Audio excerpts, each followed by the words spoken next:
Alors, je suis donc Sébastien Denel, géobiologue. J'ai été formé à l'école de Sophie Bara, qui est une disciple de vieux géobiologues, des dinosaures de la géobiologie, que sont Jacques Blanc, Jacques Bois, du côté de Roanne. Et j'ai beaucoup aimé son approche très sensuitive donc, de la géobiologie. Alors le géobiologue, c'est celui qui va en fait essayer de mettre en harmonie toutes les vibrations qui viennent de la Terre et du cosmos, et il va essayer de retrouver une certaine harmonie, parce qu'en fait, sur notre planète, en tant qu'être vivant, que ce soit du végétal, de l'animal ou de l'humain, on est dans un équilibre plus ou moins stable où on va être attiré par le haut ou par le bas et on va avoir des ressentis, des informations qui viennent du haut, du cosmos ou de la Terre. Il faut savoir que ce métier est quand même très très vieux, parce que le géobiologue de base c'était le bâtisseur de l'époque, dans les années, on va dire, glorieuses, où on ne bâtissait pas n'importe où et n'importe comment. C'était donc les bâtisseurs, c'était les sourciers qui savaient aussi mettre en évidence des lieux d'habitation où il y avait l'énergie vitale qui était l'eau. Il y a des nouvelles écoles d'archi, notamment il y a une école à Vaux-en-Velin, là près de Lyon, qui tient compte de l'impact de la géobiologie aujourd'hui, donc ça c'est cool. Mais pas tout le monde, hein, il y a encore beaucoup de monde à convaincre là-dedans. Je faisais principalement de l'habitation jusqu'à présent. Alors, la plupart du temps, dans mes remédiations, c'est le problème de sommeil moi, que je rencontre, des gens ou des problèmes de tension familiale. Là où j'ai pas mal de demandes, c'est quand les gens déménagent. Donc on a le besoin ou l'envie de changer d'habitation. C'est pas toujours évident de trouver à son budget l'habitation, d'une part. Il peut y avoir l'effet coup de cœur, c'est souvent important, je dirais. Et on ne pense pas, ou certains ne pensent pas, à dire mais est-ce que vibratoirement cette habitation est faite pour moi et pour ma famille.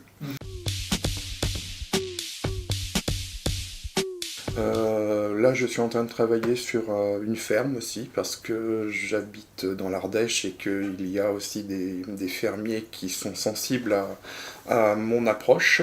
Dans les fermes, là, j'en ai eu une affaire là, samedi prochain. J'ai des problèmes aussi de corrosion des prises de terre. Et ça, beaucoup de personnes n'en tiennent pas souvent compte. L'électricien est passé il y a 5-6 ans, mais bon, quand les prises sont corrodées, il y a des problèmes d'électrification du cheptel, sachant qu'une vache à 150 ohms, elle va ressentir une décharge électrique, et puis le fermier, il faudra 300 ohms pour dire, tiens, je pense que là, il y a un petit problème d'électricité. Donc il y a 2 fois plus de sensibilité possible. La vache est à 4 antennes que sont ses pattes, nous on n'en a que 2, et encore, on n'est pas, avec nos bottes en caoutchouc, hein, on n'est pas toujours sensible à tout ça.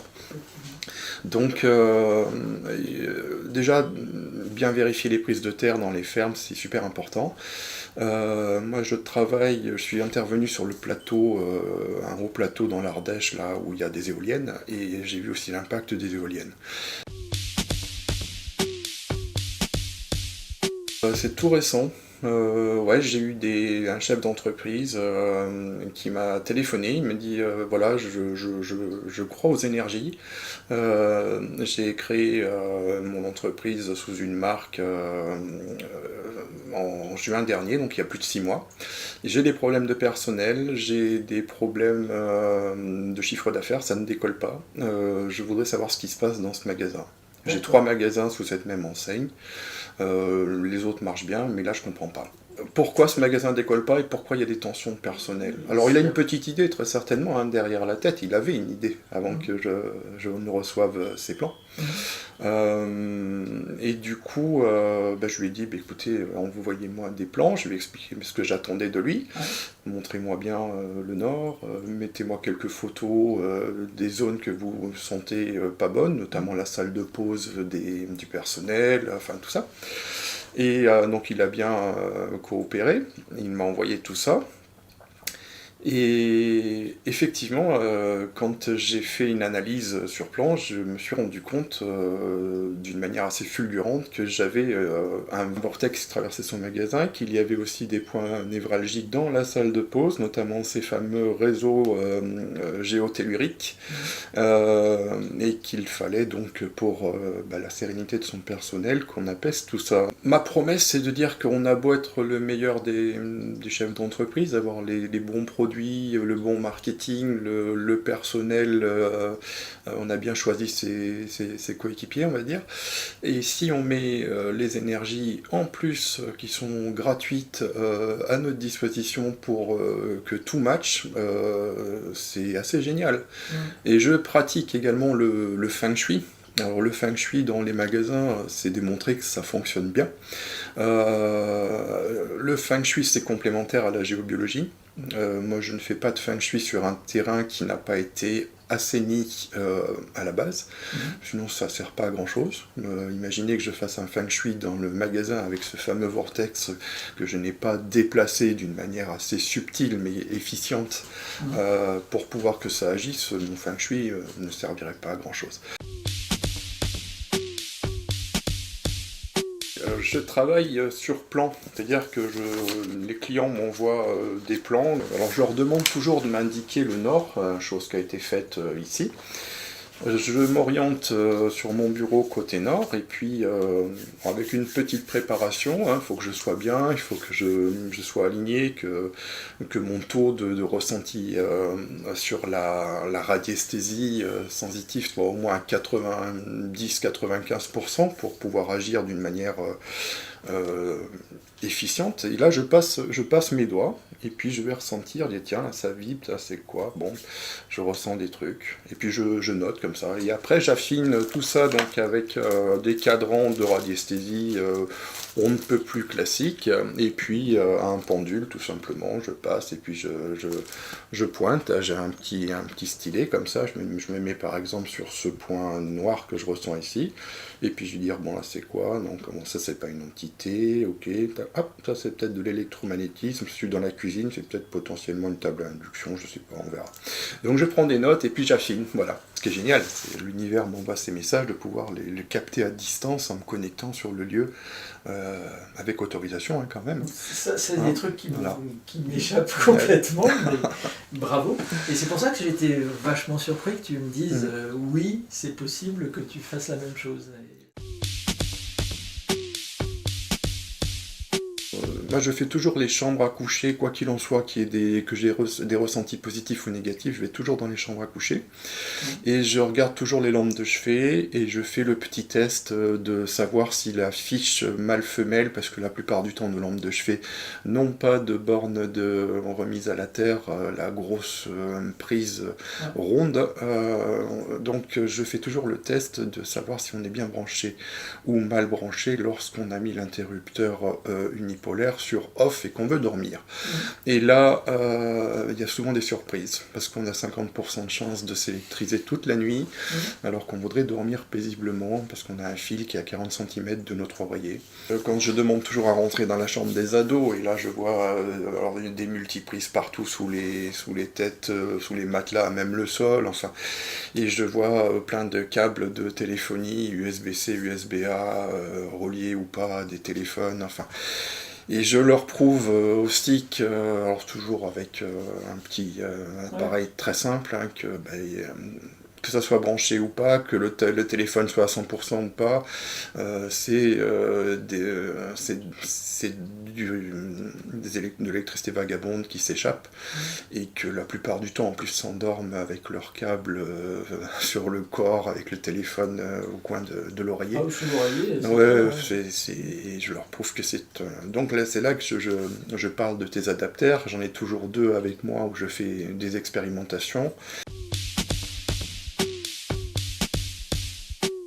Alors déjà, c'est de faire passer l'électricien pour revoir la prise de terre, la plupart du temps.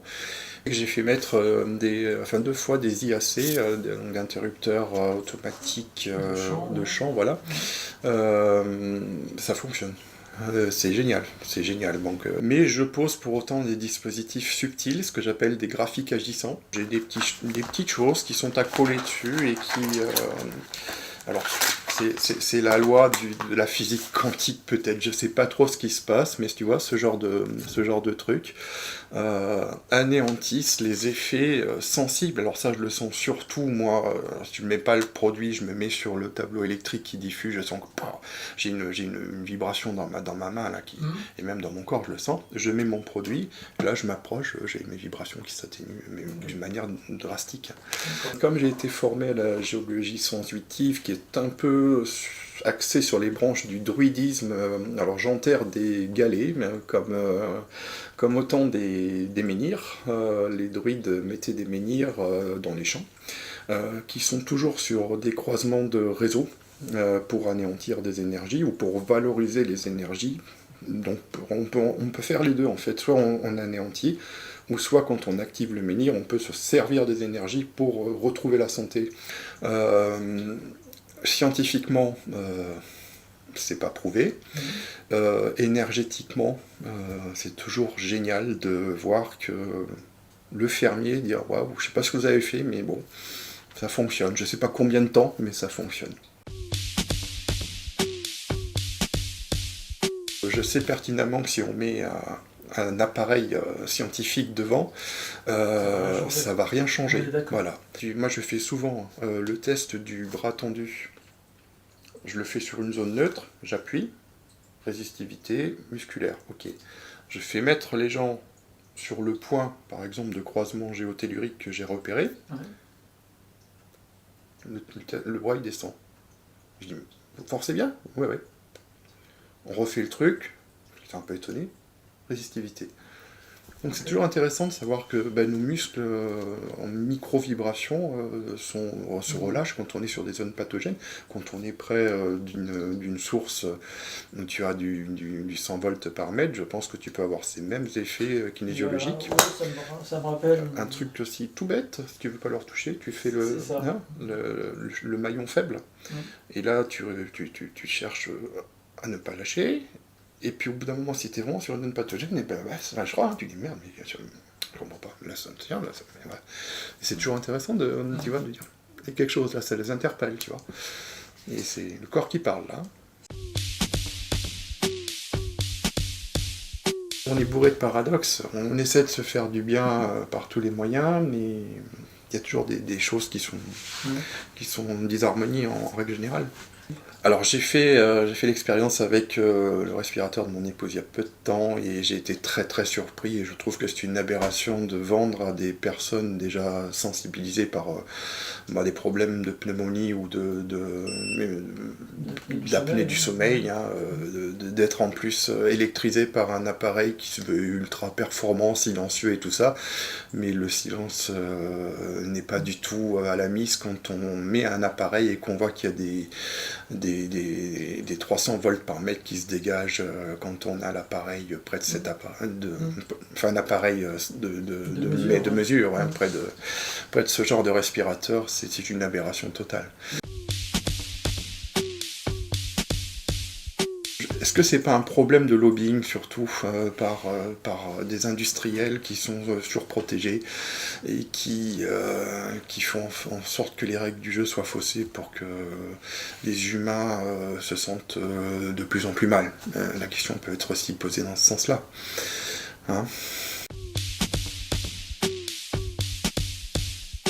La science, on a vu que c'était génial, mais que il y a des choses aujourd'hui, le quantique nous le démontre, que il y a beaucoup de choses qui tombent un petit peu à l'eau.